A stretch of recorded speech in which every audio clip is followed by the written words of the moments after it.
Hello, my wonderful, wonderful War Report family. You got Ike Jones. We are here. Reaction show. Auburn gets the dub versus Alabama State. Wasn't pretty the entire time, but 83 to 63, 20 points. A fairly decisive win. But let's talk about the game as a whole. Hopefully, everybody's what day is this? Thursday is going all right, and your evening has been better. Let's just get in here and talk about this game. Make sure you share the content with somebody. Let them know we're in here talking. Subscribe to the channel if you haven't already. And let's do it. Auburn takes down Alabama State to advance to the round of 32. Again, a 20-point victory for Auburn. Leading scorer for the Tigers is Miles Kelly with 23 points, 7 3-pointers on the day, 7 of 15 shooting from three, 8 of 16 overall. He also added 3 rebounds in this game in his 29 minutes of play. Next up would be Tahad Pettiford, who had 16, despite not being great from the field today. 2 of 6 from three, 5 of 9 overall. Still had 16 points and 5 rebounds for Tahad Pettiford today. Big day on the boards for him, just getting to loose balls out there. Good job. 5 rebounds, 5 assists, but he did have 3 turnovers in the game. And then next you have Janai Broome, who did get a double-double. I thought he was going to get a 20-point double-double, but got 14 there with 11 boards, 9 of those being defensive boards, 1 assist. But Janai had 3 turnovers today. Just really wasn't comfortable in the post as he needed to be with all the double teams that he was going to see. And then your other double-digit scorer was Chaney Johnson, who went 5 of 9 on the day for 13 points. Had 7 rebounds, and that's right where I said Chaney Johnson needs to be rebounding wise in this tournament. He needs to be 7+ rebounds per game. He was at 7 boards today with 1 assist. He also had 3 turnovers, though, in his 28 minutes of work. Rounding out the other scores, Denver Jones had 8, Dylan Cardwell had 3, Chad Baker-Mazara with 5, and Blake Musilek came in and added an additional point there late in the game from the free throw line. So, again, overall, if we're being honest, underwhelming performance from Auburn. But listen, I expected this game to probably be around the 15 to 20 point mark. So those of you who bet the under or Auburn was not going to cover, it's a good bet because I didn't think that they were going to. This Alabama State team did exactly what I thought that they were going to do, which is be scrappy in this game, go out there defensively and try to force Auburn into some tough situations, play a lot of zone to take away what Auburn had as far as an advantage on the interior. They did all of those things to the tune of forcing 12 turnovers from a team in Auburn that averages a little over 9 turnovers a game. So Auburn's got to do a better job of taking care of the basketball for sure to get back down to where they need to be. And the competition is not going to do anything but get tougher in this one. Before I give additional thoughts from me, I do want to get over here to the chat because I'm here for you all to react. Again, make sure you're sharing the live with somebody so they can get involved in the conversation. I started off with my guy, Robert, who says, my bad for being pissy today, just frustrated. Auburn stats today versus, I guess you meant AU stats since Kentucky. Total rebounds 42, average 27, free throws 56%, averaging 71, turnovers 12, averaging 9, 3-point percentage at 31, averaging 37, field goals 45, averaging 47. Wanted more improvement. So Robert was one of the Green Name Gang. Appreciate y'all for rocking with your boy who was still here in Birmingham. I will be making my way to Lexington tomorrow so I could be there for the Saturday game. But we had, kind of like a little quasi watch party while I was at work. So I was typing along with them. Robert, it's all good. Like I said, I'm not mad at you, right? I just want you to find a way to be happy, my boy, because you always seem like you're so on the brink of sadness. It's okay every now and then to be happy. That's all I want for you, man. I just want a little bit more joy in your life. And I know it's difficult to be happy when Auburn's not playing at their absolute best, and you want that out of them. But at the same time, they won the game by 20. So it's okay to embrace the moment and realize, hey, they've got some things that they need to do better. And tomorrow's going to be another opportunity, and they will get their opportunity versus Creighton on Saturday to prove that they are still able to win and advance. Auburn Albie Maddock jumps in and says, does anyone have the audio of what Dylan said on the Auburn Tigers network? I hope this team can be those joyful guys having fun at Maui again.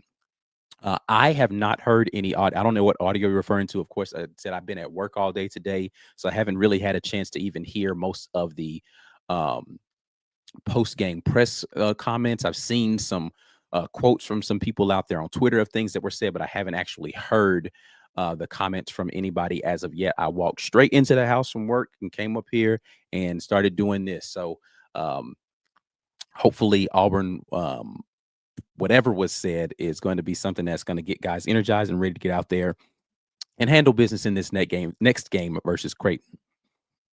Super chat from Heavy said, first half made me nervous. I think everybody was a little nervous in the first half, but then you look at it and you're like, oh, first half they were up by 10 at the break, right? And it's like, it didn't look pretty, but you did what you needed to do to have a double-digit lead going into the half, and then you doubled that double-digit lead again in the second half. So you beat them by 10 points each half. So not the prettiest game in the world, but you did what you needed to do. You held a team in Alabama State who can go out there and they can put up points. You held them to 63 points on the day, right? 63 points defensively is what you typically are doing on the defensive end, right? So you did a good job defense. Now, again, was it perfect? Absolutely. Well, perfect isn't even a real thing. Was it the game that they needed to play to be able to like feel like they got their mojo back? No.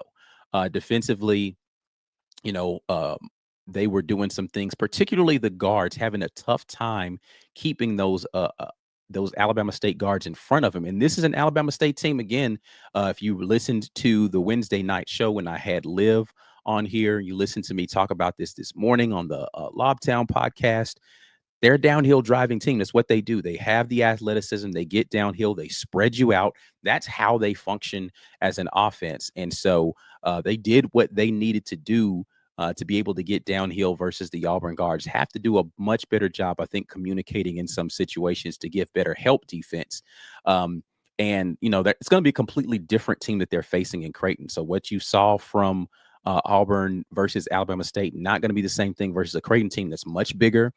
They have a good athleticism and they can shoot from the outside. Not the greatest 3-point shooting team, but good enough that if you help a little bit too much off of the bigs, then they'll have some opportunities to shoot from the exterior. So we'll see what happens with Auburn versus Creighton. Another super chat here from Heavy who says, Dylan's dunk made me smile. He was having fun out there.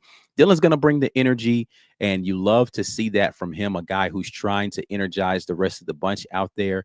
Love to see him go out there, and you know he almost had another monster dunk in the full court where he tried to two-hand over a couple of defenders there for Alabama State. So good energy from Dylan Cardwell throughout the game today. Dylan's stat line, I talked about his points, but let's just kind of look at the total stat line there for Dylan Cardwell.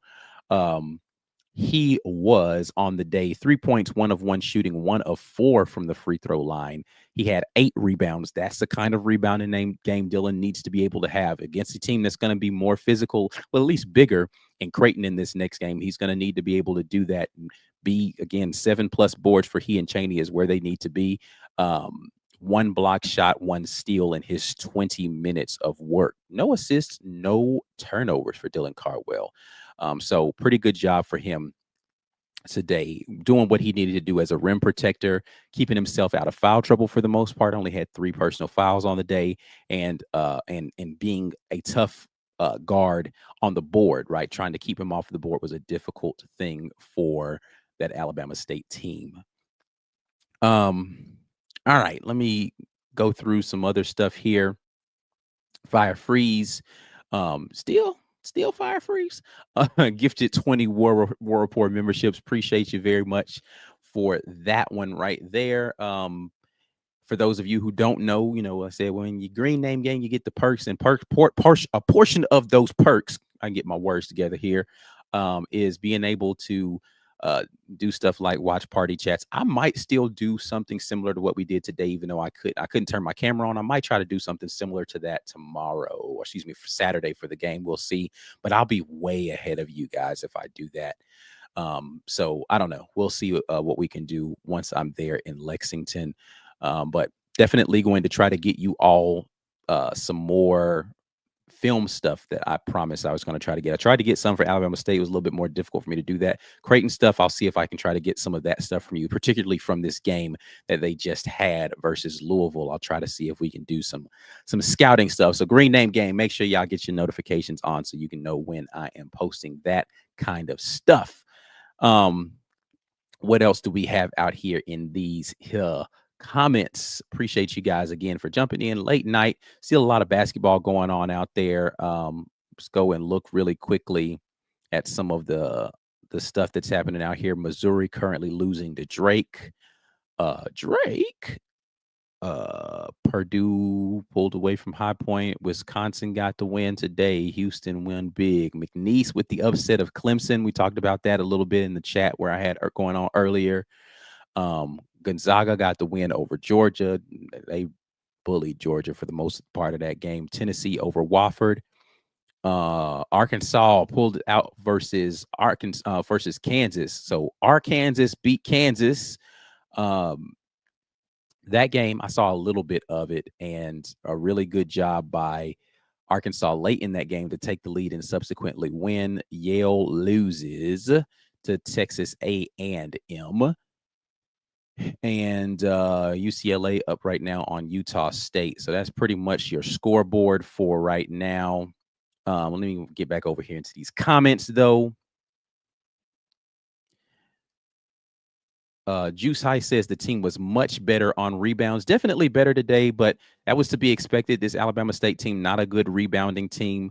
Again, it's going to be a different animal versus Creighton, who's a lot bigger across the board. So definitely a better overall rebounding day. They need to, I think, do a better job of playing a little bit more with more intensity on the way in which they attack the boards, though, against a team that's going to be bigger.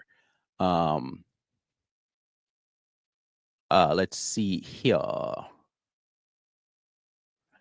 Floppy Toppy says, I found out why Texas A&M is so good on the offensive boards. They foul every crash in, but it's never called. By the way, Solomon Washington might be the dirtiest player in the SEC behind Youngblood. Here's the thing.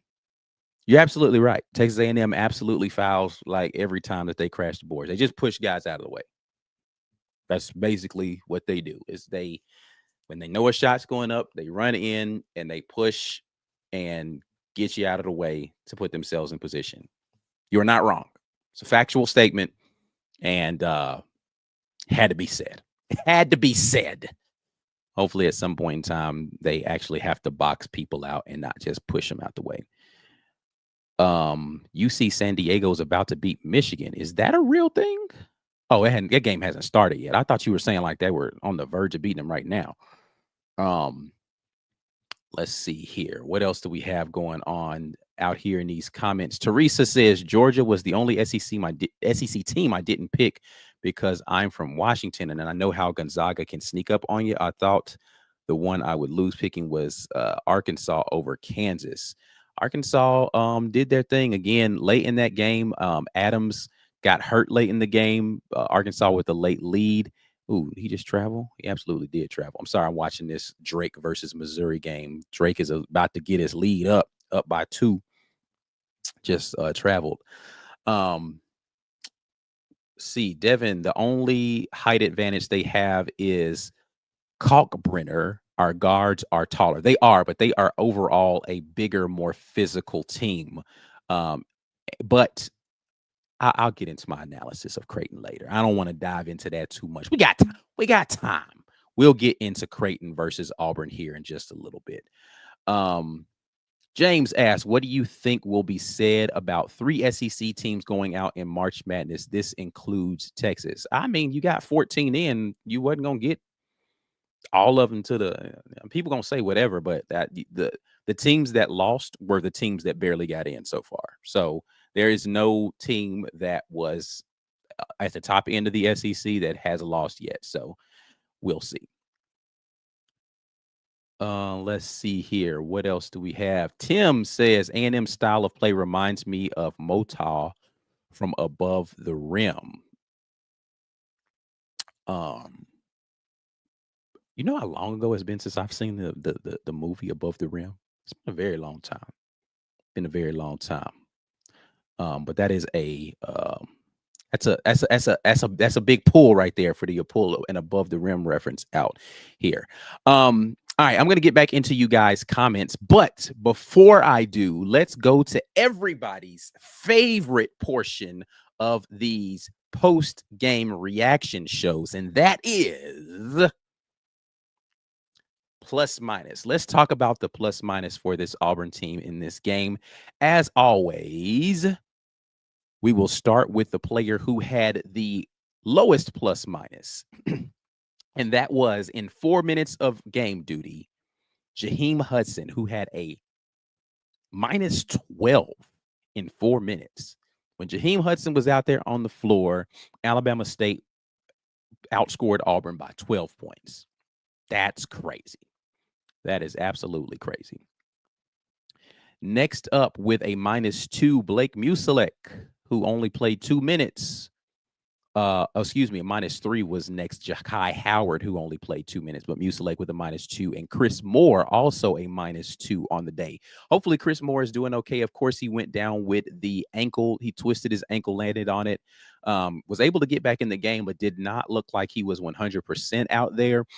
Hopefully the conversation with Chris Moore and the other forwards is about whether or not how close to 100% he, because listen, if Chris Moore is not able to move around and give you energy and defense, then you got to put somebody else in the game. And this is where you got to look at, this is why you have guys like Ja'Kai Howard out there. Let's get him out there and let him play. Let him, his energy give you something, right?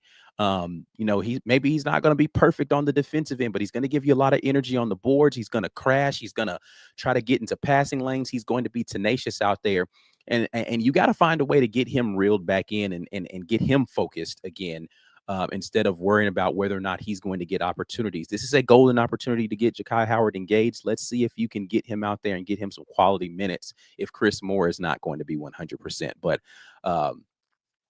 let's get over into the positive side of the plus minus. Every other player that was not a negative plus minus had a double digit positive plus minus, right? So let's start with the lowest of the double digit plus minuses, and that is Chad Baker Mazzara, who was a plus 11.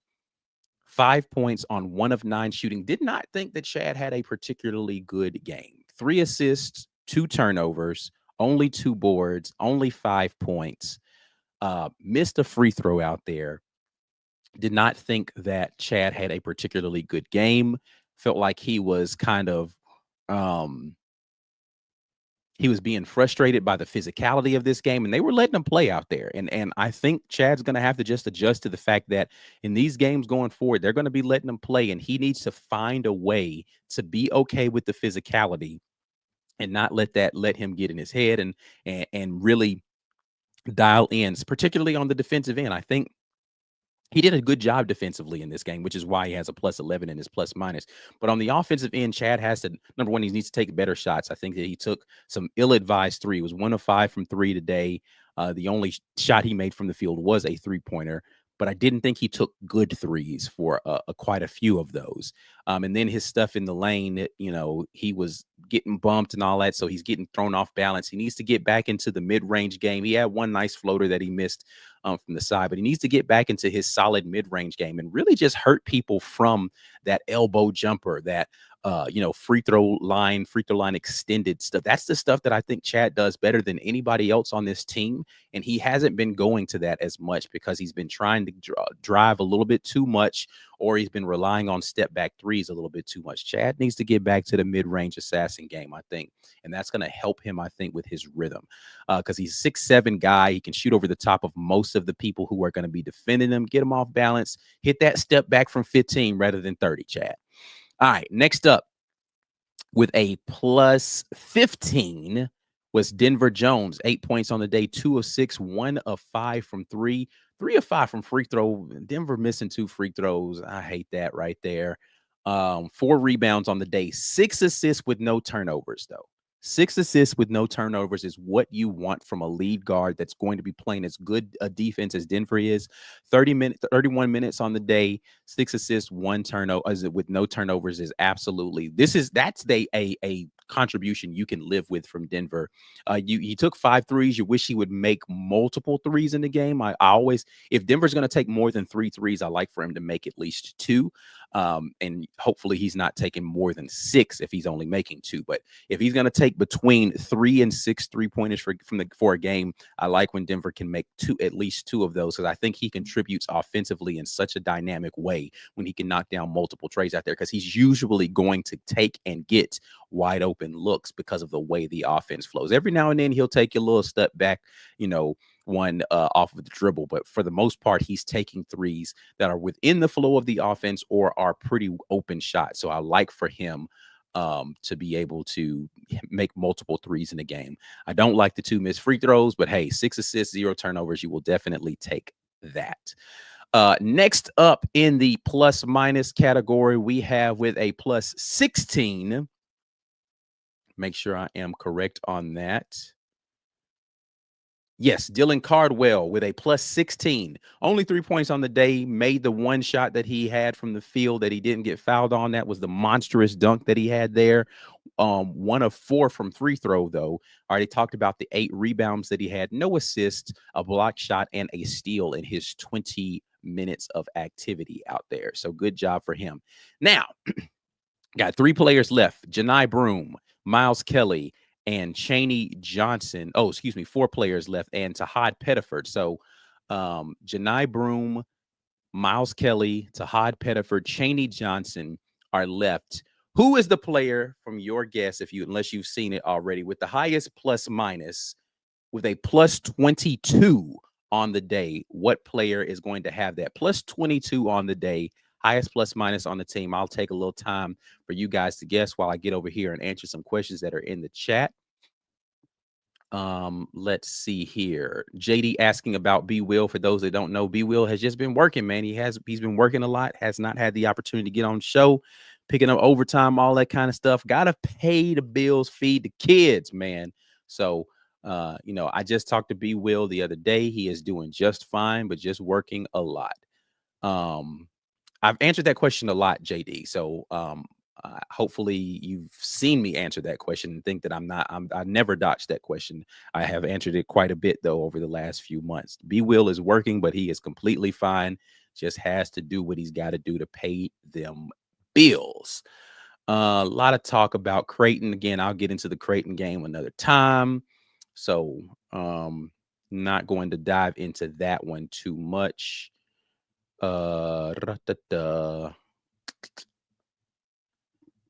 What else do we have here? See some guesses here. Kelly, Chaney. Denver. All right. So let's take someone off of this list with a plus. I already did his. Plus 17, Janai Broome, 14 points on the game, 5 of 9, 0 of 3 from 3. I don't think I liked a single 3-point shot that Janai Broome took in this game. They were open. I just didn't think, like, after he missed the first one, I feel like he should have caught those and dribbled into the paint and just go. I didn't like any of the threes that Janai took in this game. 4 or 5 from the free throw line. His rhythm from the free throw line was completely off from the very beginning. He did have 11 rebounds in this game, though. 1 assist and 3 turnovers, not a good ratio for a guy who is going to be as ball dominant as he is in the game. I think all 3 of those turnovers were somebody stripping the ball from him as he was going to make a move, or a double team coming while he was holding, and he was got it taken from him from the blind side. Just not a great game for him in recognizing what they were doing to double him. So that's something that he's going to have to get locked back in on, because that's something he did amazingly well early in the season. And when we talk about guys who aren't playing good basketball right now, I mean, it's he had a point explosion in those last couple of games where everybody was like, Auburn's not playing well. I don't think Janai is playing the same level of basketball he was earlier in the season, particularly in the way in which he is distributing the basketball. He had turned into a really good passer, and you just haven't seen that in these last couple of games. The passing ability of Janai Broome to get other guys involved has not been as on display in these last few. He's been scoring fairly well, but the passing ability is the place where I'm like, he's got to get locked back in there. A good rebounding game though for him, back in the double situation there with 11 boards, but got to be better, particularly in shot selection and getting other guys involved. Let's see. Next up here in the plus minus, there are two guys who are tied for 19. So I will go ahead and eliminate them, and that will tell you who's left. But Miles Kelly, Chaney Johnson, both a plus 19, which means your highest plus minus to Hot Pettiford with plus 22. But let's talk about Miles Kelly again. The points there, 8 of 16 shooting, 7 of 15. He took 15 threes in this game. Let's talk about that for a second. Miles he hit 7 of them, right? So he's just south of 50%, but he took 15 of them boys. He only took one other shot that was not a 3. He made it, as a layup with a nice little Euro step situation there. But I think Miles needs to be more, they're going to drive him off that 3-point line in that Creighton game. If they do, he needs to fall in love with his mid-range again in that next game. So, but listen, if he's going to knock down 7 threes, keep shooting that thing, my boy. I'm not mad at it. He added 3 rebounds in this game, 0 assists. He had a turnover and a blocked shot in this. It was a nice block too. It was a really good defensive play. Now he turned the ball over right after it. Like his block and his turnover came within 30 seconds. Well, not even 30 seconds, like 10 seconds of one another. But overall good game in his 29 minutes of work with a plus 19. Chaney Johnson plus 19 with his 13 points, 5 of 9 shooting. He missed the 1 3-pointer that he took, 3 of 4 from the free throw line, 7 boards, 1 assist, 3 turnovers. Did not like the 3 turnovers from him. But overall good game from Chaney Johnson, a game you needed to see from him. Another double-digit game with 7 or more boards. That's right where you want him to be. And then we have Hot Pettiford, 16 points on 5 of 9 shooting. He was a plus 22 on the day, 2 of 6 from 3. First couple 3-pointers, he looked like he just couldn't find the rhythm, the range, but he got into the lane, got downhill a little bit, and then he knocked down a couple threes later in the game, 4 or 5 from the free throw line. He added 5 boards and 5 assists, but 3 turnovers. Too many turnovers there. Not a great assist to turnover ratio. Not terrible, but not great. 5 and 3.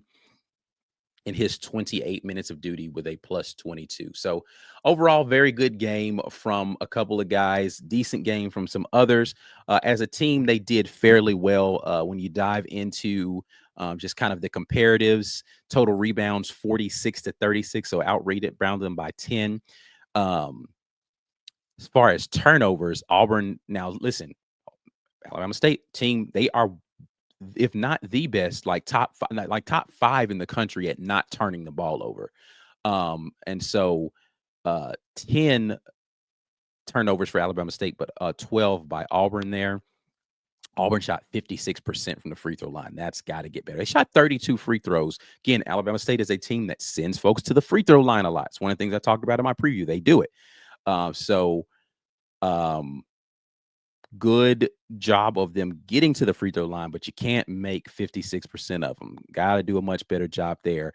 31% from 3, 11 of 35 threes. Too many 3-point shots in this. Way too many. 35 threes is too much. Auburn needs to be a team that's in the mid-20s, making about 8. Right, 7, 8. Like you can be a 30% team, but you can't take 35 of them boys. Like that's just too many threes in this game. Of their 27 baskets that they made on the day, 16 of them came off of assists, which is a good ratio for what Auburn likes to do, of made baskets to assists. So that's a good thing that they were able to get to in this game. Points in the paint did not have the domination that I thought that they should have. Again, a lot of downhill driving, some second chance points here, giving up. They led in second chance points, but still second chance points given up there. But only +2 in the points in the paint for Auburn in this one. That needs to be a better ratio against a team that they're giving up physical strength to. You need to do better in the points in the paint there. But again, overall, I think Auburn did a good job. Not great, but good job when you dig into the statistics there for them.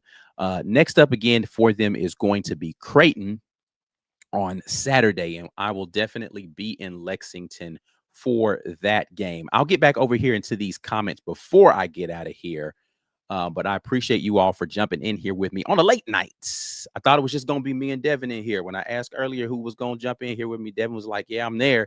Everybody else kind of giving me them crickets, you know what I mean? So, but you know, hey, showed up good. Let me see what's going on here. Bum, bum, bum. Mike B says Miles is getting comfy with them Rupp rims. Yeah, somehow he said when he knocked down the 10. So Miles now has shot 17 threes in 2 games at Rupp. He said he liked the soft rims that were in Rupp. He went and he hit another 7 today. So a really good job for Miles of getting Auburn off to a good start. He was really the offensive catalyst early in that game. Let's see here. Clint says Bruce talked about players going against play calls and taking bad shots after the game. I definitely want to hear that. I have not had the opportunity to hear any post-game press conference stuff, but yeah, they weren't doing stuff within the flow of the offense. That's for sure. Guys were just kind of dribbling up, taking shots, or one pass and taking the 3. I just did not think that offensively they were working the plan. And that's a little bit I did hear, or I saw comments from Dylan about, like, you know, hey, let's about guys need to get locked in and being selfless and laying it out there on the line. And maybe that's a little bit of what they're talking about like, hey man, listen, I know you want to contribute, but let's contribute within the offense. Let's do what the scouting report says we need to do, and stop, you know, being mavericks out here going rogue. Especially like if you're not shooting a good percentage, then why are you keeping, you know, let's take better shots. It seems kind of self-explanatory. If I'm making bad decisions and it's producing fewer good shots for me, then maybe if we work the offense, I'll get better shots and we'll shoot a better percentage. That makes a lot of sense to me, you know, especially when you've seen the system work. So let's play within that system, and hopefully everybody can get locked in this next game. Robert says here is a choice: Duke lose or Bama lose in the first round. Both. Everybody lose. Just I don't care. If your name ain't Auburn, lose. Let's see. Devin says, love hanging out with my fellow Auburn peeps. Gotta talk through it all for sure, man. Appreciate you jumping in here after being on the chat with me earlier, because again, I wasn't able to be on video like I typically would be for the watch party. Brad says, yeah, Ike, they were very transparent in post-game pressers. I will dive into that here in just a minute. Did Missouri lose that game? Wow, they are down by 11 with 31 seconds left. That is surprising. I thought Missouri was going to go on a little mini run here. That's the first bad loss from the SEC right there, because Missouri, I thought, was a team that could really go out there and give some people some issues, and they are about to take this good old L to Drake. At least Drake won something this year. It wasn't a rapper, but the name, you know, got a win. All right. As she says, I thought Missouri was a #1 seed. At least their fans thought that. So, yeah. Yeah. All right. Well, anyway, that's over with. I'm gonna get out of here because I have been at work today for a long time, and I have a long day ahead of me tomorrow between going to work and hitting the road to Lexington. So I appreciate you guys, as always, jumping in here with me. Please make sure you like this video. If you haven't already, subscribe to the channel. If you haven't already, go ahead and share the content with somebody. If you want to be a part of Green Name Gang, get locked in with that, and we'll see what we can do about having some more great Green Name Gang content for y'all. I will be doing my breakdown on the Auburn versus Creighton game. I'll try to get that out for you all. I might record it tonight and try to get it out for you guys tomorrow, because I don't think I'm going to have time tomorrow being on the road. I don't know. We'll work it out, but you guys will hear my thoughts on Auburn versus Creighton before that game happens. Again, do all the things that make the video be successful, like, share, comment, all that, and I will be back with you all next time. Until then, War Eagle. Peace.